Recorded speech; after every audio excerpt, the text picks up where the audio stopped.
And I noticed one of the remaining questions that we haven't asked is about policy. And I think this is a perfect need for our next session, which is an expert on policy from International Energy Agency. And that is my long old friend, Alessio. And hello, hi. Alessio, and I've known Alessio for his academic rigor, for his technical capability since he was doing PhD in energy and environmental engineering at Imperial College. And after his PhD, he moved on to IEA and become a policy analyst over there. And today, he has summarized many of his work and also many of his insightful thoughts to give us a good lecture on what IEA is doing in terms of policy, and also, what are the policy gaps, and to essentially learn more about this policy and regulation. And perhaps he could help answer some of the remaining questions as well later when he finishes. And with that, I would like to hand the stage back to Alessio. Thank you. Yeah, I remember when we were at Imperial College, it was great. And then I moved to the IEA. I'm very happy to be here today. So I'm sharing my presentation. Can you please confirm you see it? Yes. Perfect. Thank you. So good afternoon to everyone. I'm very happy to be here, to be part of this conference. I've been already listening to some of previous talks, and they are very, very interesting. Congratulations to the previous hosts and to the organizers of this great event. Today, I will present some of the recent work that we have done at the IEA. I work in the Policy and Security Division of the IEA, and one of the main tasks of our division is to conduct in-depth reviews of energy policies of member countries. However, before diving into the depth of our policy reviews, I'm going to present some of the most recent analysis from my colleagues. All of the figures, data, and analysis that I'm going to present is available for free on our website. So I strongly encourage you to look at it, and as it is incredibly rich of data, analysis, and information, and it is constantly updated. It's very simple, iea.org. So this first slide is from our Global Energy Review 2021 that was published in April 2021. The figure shows the change in global energy related CO2 emissions since the first years of the IEA that was born in 1973. As you can see, emissions experienced an historic drop in 2020. However, as our executive director used to say last year, this happened for all the wrong reasons. The IEA has supported global decision makers last year with a sustainable recovery plan in partnership with the International Monetary Fund. The objective of this plan is to use the stimulus packages that were being developed worldwide to tackle the COVID crisis as an opportunity to build better and accelerate the clean energy transition. Many countries, and notably the EU, came up with ambitious plans. However, recent data show that in 2021, emissions already rebounded by 1.5 million tons, the second biggest annual increase since 2010. Other data from our Sustainable Recovery Tracker show that countries investing only 2% of the total recovery investments in clean energy, which is clearly not enough to bend the emission curve. So talking about curves, here is the projection of global emissions for each of the scenarios studied in the World Energy Outlook 2021 that was just launched last Tuesday. So you can see that the world has already made good progress since the Paris Agreement in 2015, as the first version of emissions has been cut with respect to the projections pre-Paris Agreement.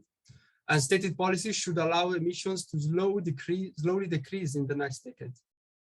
However, also in light, in addition, actually, also in light of COP26 in a couple of weeks, countries have increased their ambitions and they have promised to cut their emissions significantly by 2050 with the so-called national determined contribution. For example, the EU pledged to reduce emissions by 55% by 2030. Based on the IEA analysis, this is, however, not enough to achieve net zero emissions in 2050. So global economies actually still need to close two gaps. One is the implementation gap, putting policies in place to achieve their Glasgow pledges, which is here you see the difference between the stated policies and the announced pledges projection. And secondly is the ambition gap, which the gap that still remains between what countries have announced and what is needed to achieve net zero in 2050. The IEA does not limit the analysis to show the gaps, and but also provided last May a net zero roadmap describing the actions that are needed for achieving carbon neutrality in 2050. This is also available on the website. In this slide, you see how each sector should contribute to emissions cuts over time in the net zero scenario. In 2050 seems far, even if recently I realized that there is less time between now and 2050 than between now and 1990. So it's coming. But important milestones have to achieve in the next decade if you want to stay on the path for net zero. For example, no new unabated coal plants have to be approved already this year, and no new fossil fuel boilers should be sold after 2025. And 60% of car sales should be electric in 2030. In the slide, you can see other important milestones, such as fast development of hydrogen technologies, increase of carbon capture, and the use of sustainable fuels in aviation. Of course, the electricity sector also needs fast decarbonization, reaching net zero in 2035 and in advanced technology, and in 2030 globally. I left electricity at last on purpose because frequently it is the first sector that is looked, but actually the biggest challenges are probably in the other sectors. But let's finally see what are the in-depth reviews that I was talking about at the beginning. As we have seen, urgent action is needed globally, but stating the ambition is not enough, and we really need implementation at the country level. In-depth reviews are mainly about this. Every 5 years, each IEA member country has to undergo an in-depth review when we deep dive in the energy policies of the country, helping the government to implement them in an efficient way. The process of review usually lasts about 9 months. It begins with a questionnaire that we send to the country, and then the country sends back with their answers, describing their main energy policies in each sector.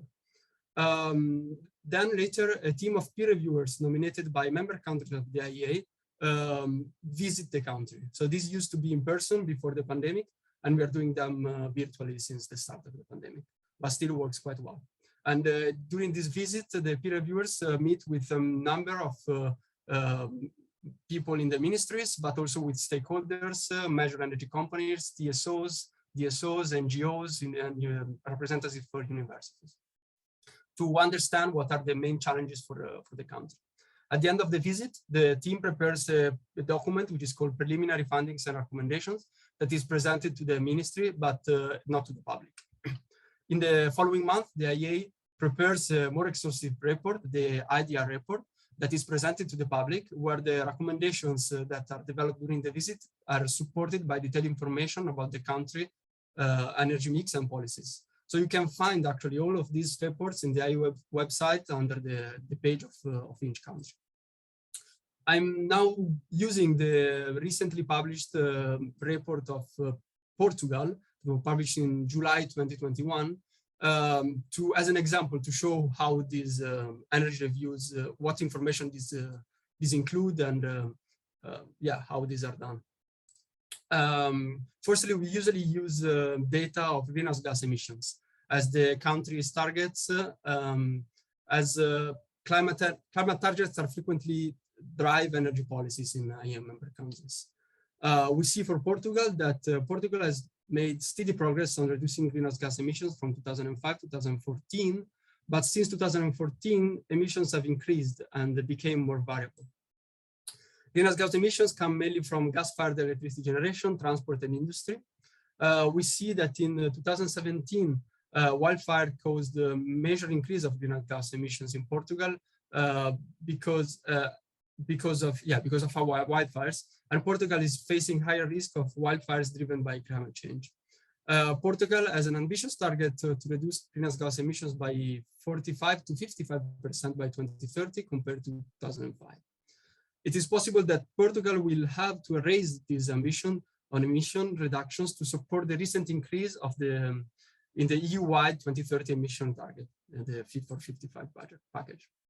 The government should review Portugal's 2030 greenhouse gas target to ensure it supports the more stringent EU-wide target and also narrow the bandwidth of the target to provide clarity to all actors.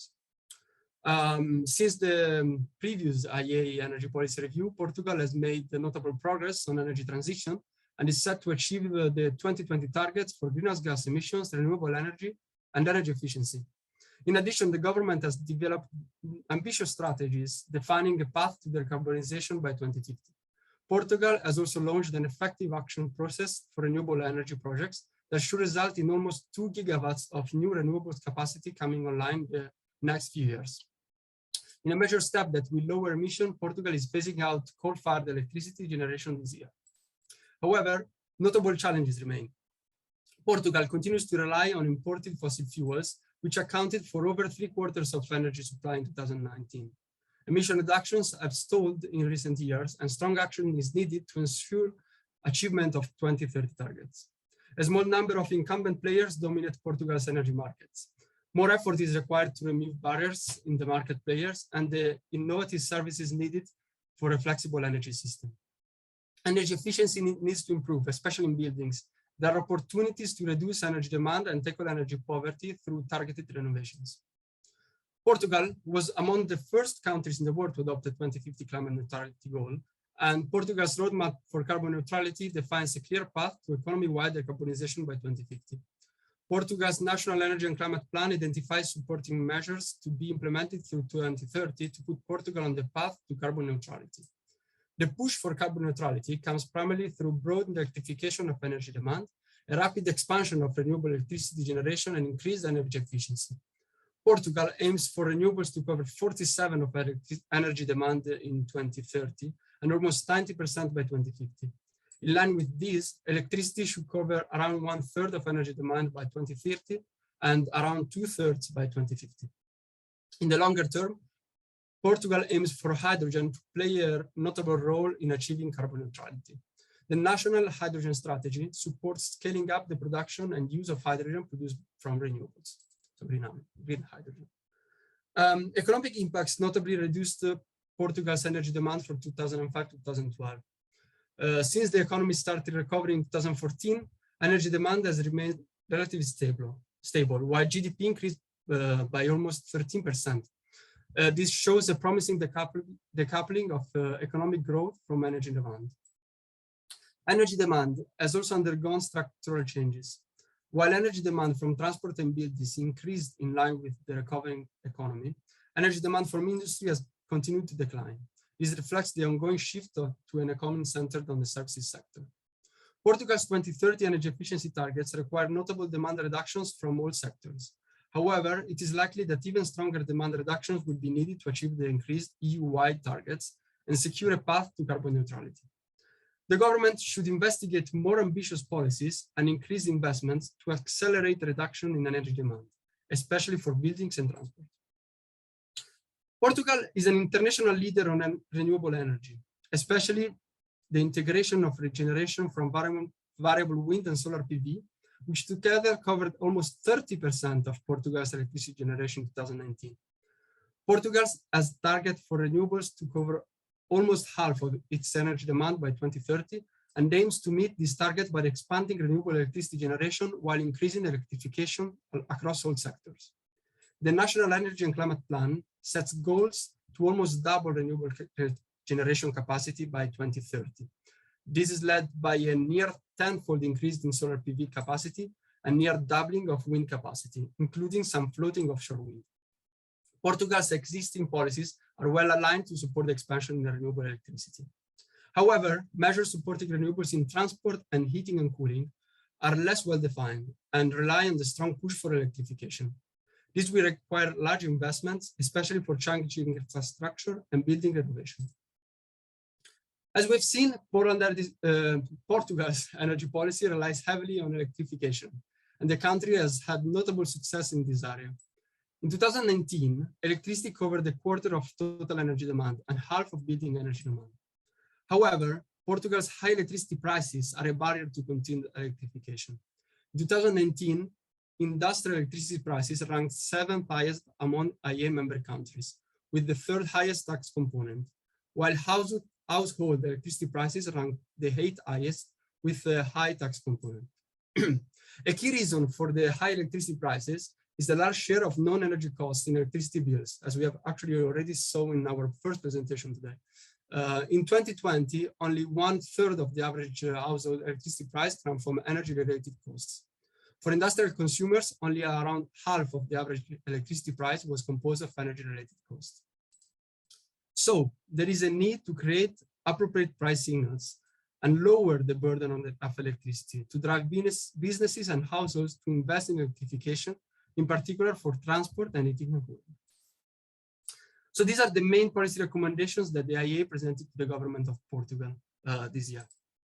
Accelerate the reform to align energy taxes with decarbonization goals and ensure that the carbon tax drives emissions reductions in all sectors.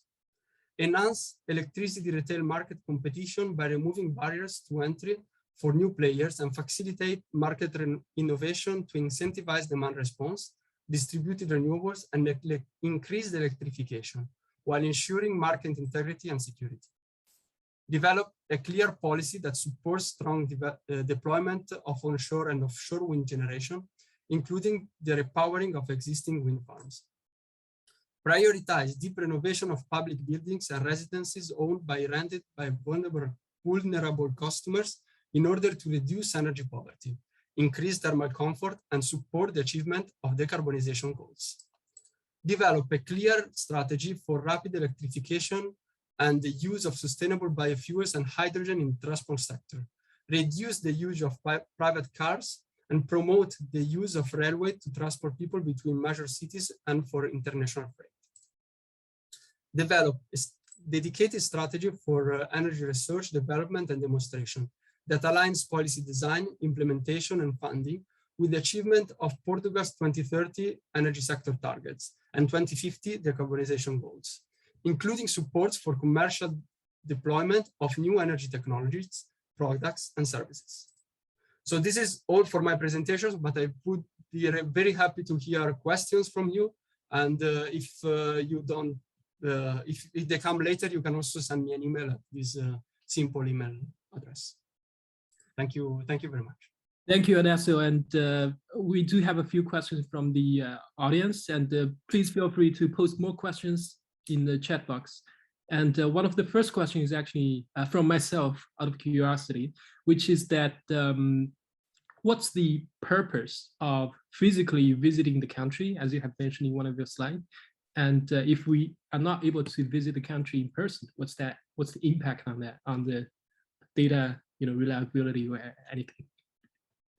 Yeah, thank you. Good question. So we find very important actually to make these visits because when we visit the country, we meet people that live there, that face like practical problems, everyday problems. We find actually the meeting with stakeholders very interesting, NGOs and academia representatives, because sitting in the offices in Paris is quite, it's kind of easy to make recommendations from there because, you look at the slides, you can data, you work on paper. But I find it very important actually to understand what are the practical problems that the government first, and then the stakeholders find in achieving the energy transition. So, being there in person or, now virtually is also working. It's a bit less pleasant, of course, but still works. So I'm not sure if we will going to travel again, because the IEA has actually recently announced that it wants to become net zero in its own. So we need to limit the travel for ourselves as well. But yeah, in any case, meeting these people and talking to these people, I find it very interesting. Yeah. That's a good point. So there's actually like a mini positive impact of not traveling. And one of the next question is, based on your experience, which analytical tools are fundamental to understand and be able to use and come up with, in-depth country energy analysis? Yeah, thanks. So I think that the good thing is that at the IEA we have many different tools that we use. So we have the modeling tools that are used to prepare the World Energy Outlook or the Net Zero Roadmap that are good references. And these models are times models that use lowest cost technologies, principle and other principles to create the models. And that's the first step, to have a reference scenario. But then actually what we do for these in-depth reviews, we actually don't use these tools that much, but we actually rely on the data that countries submit to the IEA. So it's compulsory for countries to submit their data on energy consumption and demand. We have tools to translate these energy consumption, supply and demand data into CO2 emissions. So we compute the CO2 emissions to understand how emissions are going in the country. Of course, these are not like real data of emissions that here in the previous section are very interesting to obtain. These are made based on the energy demand data, but still I found them reliable. And then we also use the external sources such as Europe. For European countries, we have many European observatories. So we have the European Observatory of alternative fuels, for example, that we're looking a lot recently for electric vehicles. Then there is Eurostat that provides data of renewables shares and energy consumption with their definitions. Because one of the challenges is actually that countries, for example, in the EU, they set their targets using Eurostat definitions that are slightly different from the IEA definition of energy flows. And so we need to rely on their Eurostat data to track their progress on the targets. So these are kind of one of the challenges that we face because definitions are not yet universal. There is effort going into that as SDG objectives as well, define energy flows. So I think we are working on that. We're improving in that. Yeah, many data tools are used. Then I don't know the audience, but there might be also coders. And I can tell you that we are using more and more Python, for example, to process our data. We are creating like a centralized data center at the IEA where data are collected from different sources using scraping online, using the data from the countries, and we collect them in one place. We try to make them consistent, and yeah, we use a lot of database management as well. So, thank you. You mentioned something about like compulsory submission of the data from each country, and another question we have is what's the impact of the IEA review on energy policy or the next step of this review? Is there any kind of like binding or compulsory actions or measures that will be taken afterwards? Yeah, so each country is independent. We don't have the power to force country to implement policies. There are actually other bodies that do that, such as the EU. The EU has maybe more tools to kind of force countries, at least like not giving funds if they don't follow the policies, or if they don't follow plans, as they're doing recently. We don't have so compulsory measures, but we do track the progress. So we have a kind of, I think, reputational power. And I think that recently the IEA is becoming more and more, it's getting higher and higher reputation. I have this feeling, at least from the inside. I don't know about outside, but our executive director recently was interested in the Times 100 more influential people. And I hear about that more and more frequently. So, I mean, for a country to hear from the press that the IEA says that the country is not doing well is probably not good for politicians, especially now that climate change is a big thing in the public perception. So I feel we have more like a political power to kind of convince them to follow the right trajectories. And about, sorry, then I finish. About tracking progress, we do also midterm reviews. So I said that reviews every 5 years, but every like 2 years we come back to the government and we ask, what have you done on these recommendations? How is that improving? And of course, on the new reviews, one of the questions that we always have is, what have you done with these recommendations? And do you need more help in implementing? No problem. Thank you. That's really insightful. And we have quite a few questions left, but we only have like 5 minutes left. So try to keep the answers short, and then let's try to cover all the questions. And the next question is, it kind of like similar within the same scope, is there any noticeable improvements after IEA has conducted these reviews, IDR reviews from each country? And could you maybe give an example? Yeah, so I think it varies from country to country, but the governments take the recommendations very seriously. An example, I mean, I was not at the IEA yet, but they told me about this very strong example in Australia, where they were having blackouts kind of 5 years ago, I think 4 or 5 years ago.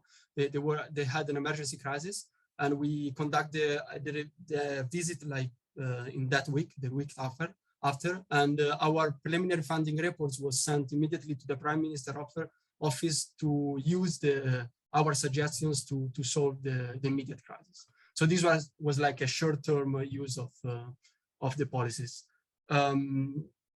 Yeah, and what we have seen when we do reviews now is also that after 5 years, many of the recommendations have been implemented. So we can say that progress have been made.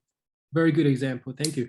And our next question is on one particular technology, which is CCS, but with direct air capture, not capture from the combustion process. So, do you consider direct air capture CCS to have significant potential?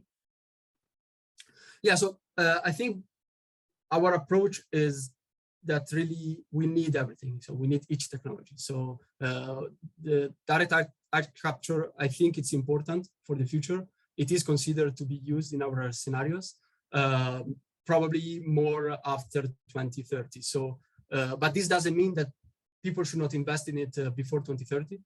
So it was mentioned in the previous session, Breakthrough Energy. I think they're investing in it currently.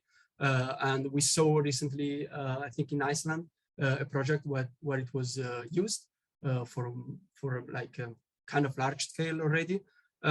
So I believe in it. I think it has a future, and I think it is important that people still invest in it so that the price can go down. Carbon tax can bring the price of carbon higher so that it become more and more convenient. But I think that we will need all of them. I agree with you. I think we will need all of these technologies. And perhaps one last question on the data availability again. IEA has acquired so many high quality data and probably put up some really good models as well. What's the level of open source of these data and models?